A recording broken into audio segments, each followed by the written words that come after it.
Hello everybody, Ed0626 here. Welcome back to the channel, playing some Modern Warfare beta gameplay here from a very long time ago.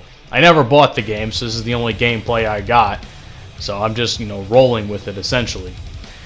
But today I'm talking to you guys about something that I've been a proponent against in the gaming industry, as well as many of you guys, and that's something that I like to call developer incompetence.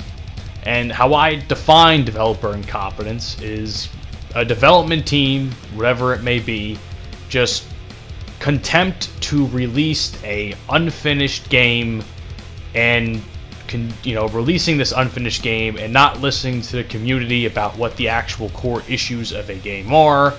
They don't fix these problems. They're more or less concerned about, other things like, political statements or whatever else, microtransactions, as opposed to releasing a game that people can actually enjoy and play for long periods of time. If it's Call of Duty, you want to play Call of Duty at least 9 months out of the year consistently and have a relatively good time doing it.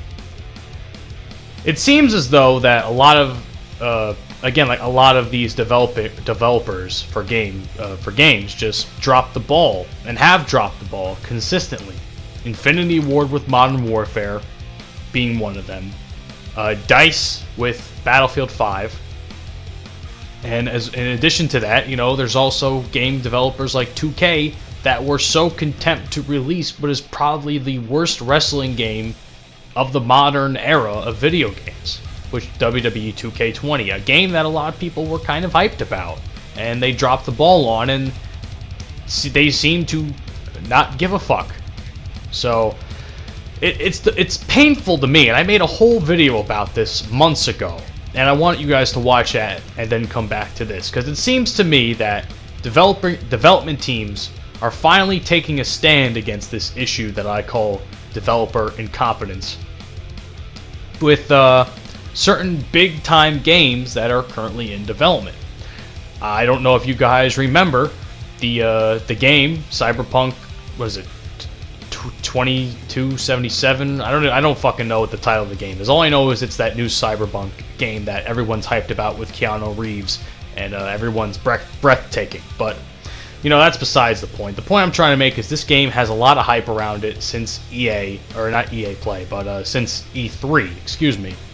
And, everyone's stoked. And it seems as though the development team, I don't know who the development team is, I didn't research anything about that prior, but the point I'm trying to make is the Cyberpunk development team decided that it was in their best intention to hold back the release of the game in order to properly work on issues with the game and make the game ready for launch. Now, whether or not I think this is going to push the game back damn near a full year to release, which some people are pretty fucking upset about it. Others are like, good, take the time to do that. There was another game I saw recently too, and I saw someone that follows me on Twitter, and I follow them back. They were talking about a game that was being pushed back for development. And they're like, oh, it seems as though they said like a backhanded comment that really fucking bothered me. And I'm not really sure if they meant it as a backhanded comment, but plus this chick was like also a foreigner or some shit, so I don't know what her intention was with the actual wording of the tweet. So she said something along the lines of, it seems as though it's a trend for developers to push back games.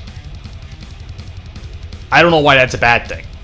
Like, please explain to me why that's a bad thing, why developers would rather push back a game in order to release a good product, as opposed to releasing a half-assed game that everyone's not going to play come, 2 or 3 months into the game. Case in point, the game you're watching in the background, Modern Warfare. I'm happy that developers are taking the stance to do this, because it shows that they give a shit about their jobs and what they do in their profession, and they see the trend, the backwards trend of bigger development teams and more well-known development teams, at least for those bigger games like Call of Duty, Battlefield, I would also argue Battlefront 2, in its early stages, obviously, not in its current form, although somewhat in its current form. That's a whole different story for a different time. You know, Battlefront 2, Fallout 76, probably one of the worst fucking games released in the last 5 years. What else? WWE 2K20, again, I'll mention that. You know, with all of these horrible games that have either been rushed to release, unfinished upon release, or just straight up fucking terrible because they don't listen to the community, or that are still terrible past release because they don't listen to the community. You know, it's such a backwards trend that I'm glad that some fucking development teams are choosing to take the proper steps and change this stigma of development, of like developers don't give a shit about, you know, the people they sell games to or the people they're making games for, because they just care about a payday. Now, in addition to this, I also feel that the overall gaming community, people that purchase video games, the consumer, you, me, your mother, your grandmother, your sister, trying to make a fucking joke about that in there, as you could tell. Anyway, that's besides the point. You know, it just seems as though that people are incredibly spoiled, because even with the release of the news that Cyberpunk was going to be pushed back, I did see a decent amount of comments, believe it or not, of people being downright upset that this game was going to be pushed back. And I said to myself, I said, how can someone be so goddamn spoiled that they would rather play a shitty product that, instead of a game that, you know, the developers actually care about trying to fix before release? I don't understand that logic. I think in terms of developer incompetence, the consumer is just as much to blame, because it seems as though no matter what certain development teams do, no one's going to be happy because they want the game right now. I don't fucking understand that shit. I really don't. I would like to understand why people feel this way, because as far as I'm concerned, it's the most retarded, backwards way of thinking. It's like, why would you not want to play a good game? Look at Modern Warfare, for instance. Like I said before, 5 months into this fucking shithole of a game, the core issues of the game are still yet to be fixed, and the community manager, that bitch Ashton, would rather fucking complain that people are hating her online rather than doing her actual fucking job. It's not like it's like the fucking Infinity Ward community doesn't even have a fucking community manager, because, you know, she doesn't actually do her fucking job, and the development team for multiplayer don't give a fuck about what the actual consumer wants. And this was like the biggest I will argue that Modern Warfare, Call of Duty Modern Warfare, is the biggest cash grab in Call of Duty history, in all honesty. Battlefield 5, you know, they had a very horrible launch. From the opening trailer, when they were releasing the title of the game, to, you know, a few months into the game's lifespan, it just seemed like this game had no hope. Now, upon the release of the Pacific chapter, all hope seemed to be revived within the community, or at least a decent amount of the community was very much looking forward to see what this game was going to offer in the future. Unfortunately, they fucked all that up with the 5.2 TTK update. If you don't know what that is, I highly encourage you to look it up. It's been a fucking meme, basically, for lack of better terms, within the Battlefield community. Every fucking community post that Battlefield does, whether it's Facebook, Twitter, Instagram shit, all you see is the same thing. Revert the TTK. Revert the TTK to its original form. Which I'm not like one of those people, but I would prefer the TTK to be back to its original form. And it seems as though DICE is trying to take the proper measures to actually fix the TTK, unlike the shithole of a fix they did in the 5.22 update, or the 5.3 update, whatever the fuck it was called. WWE 2K20, again, one of the worst fucking wrestling games ever made, and I'm a huge WWE games fan. I was disappointed as all hell when, you know, when this game released. And if you haven't, you know, I don't know if I'm going to release it this week that I'm releasing this video, or a prior week.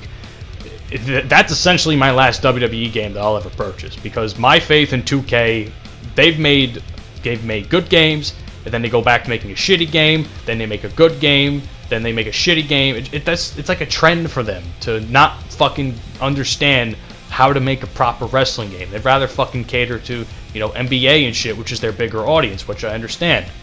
Battlefront 2, you know, again, everyone was giving a shit about Battlefront 2, or not, no one gave a shit about Battlefront 2, but that was one of the few games that I could actually say tried to fix itself, and it has fixed itself and has revived, you know, hope amongst the Battlefront 2 community and the Star Wars gaming community. I'm just glad that, in conclusion, I'm just glad that there are some development teams that actually give a fuck about their job, and they give a fuck about the consumer, and they're going to take the proper steps to make a good game, like Cyberpunk. Now, I don't know what the fuck Cyberpunk really is. I'm not sure if it's my type of game, but I hope it's good. I really do hope it's good. And there was another game, I think it was like a fucking devil, like a Dark Souls game, or I don't know what the fuck kind of game it was. I hope whatever game that I was talking about earlier in the video, I hope they do a good job as well. But that's all I could say, guys. What do you think about this topic? Comment down below. My name is Ed0626. Have a great day, and peace out.